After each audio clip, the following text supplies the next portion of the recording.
കോതമംഗലം നീണ്ടപാറയിൽ കാട്ടാന മറിച്ചിട്ട പനയിൽ ഇടിച്ച് വീണ വിദ്യാർത്ഥിനിക്ക് ദാരുണ അന്ത്യമുണ്ടായി ഇന്ന്. കോതമംഗലം എഞ്ചിനീയറിംഗ് കോളേജ് വിദ്യാർത്ഥിനി ആൻമരിയാണ് മരിച്ചത്. വളരെ സങ്കടകരമായ ഈ വാർത്തയിലേക്കാണ് പ്രേക്ഷകരെ ഞാൻ ആദ്യം കൊണ്ടുപോകുന്നത്. സുഹൃത്തിനൊപ്പം ബൈക്കിൽ സഞ്ചരിക്കുമ്പോഴായിരുന്നു ഈ അപകടം ഉണ്ടായത്. തൊടുപുഴയിൽ നിന്ന് എബിൻ ജോസ് ടെലിഫോണിൽ ചേരുന്നുണ്ട് വിശദാംശങ്ങളുമായി. പറയൂ എബിൻ ജോസ്, വളരെ ഷോക്കിംഗ് ആയിട്ടുള്ളൊരു വാർത്ത തന്നെയാണ് വന്നുകൊണ്ടിരിക്കുന്നത്. എസ്കെൻ സുഹൃത്തുമൊത്ത് ബൈക്കിൽ സഞ്ചരിക്കുമ്പോൾ നീണ്ടപാറ ചെമ്പൻകുഴി എന്ന് പറയുന്ന സ്ഥലത്ത് വെച്ചാണ് ഈ അപകടമുണ്ടായത്.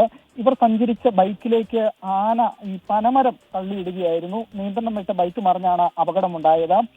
ഗുരുതരമായി പരിക്കേറ്റ രണ്ടുപേരെയും മാർ ബസേലിയോസ് ആശുപത്രിയിൽ എത്തിച്ചെങ്കിലും ആൻമരിയ മരണപ്പെടുകയായിരുന്നു. ആൻമരിയ പാലക്കാട് കഞ്ചിക്കോട് സ്വദേശിയാണ്. കോതമംഗലത്തെ എഞ്ചിനീയറിംഗ് കോളേജിലെ വിദ്യാർത്ഥികളാണ് ഇരുവരും.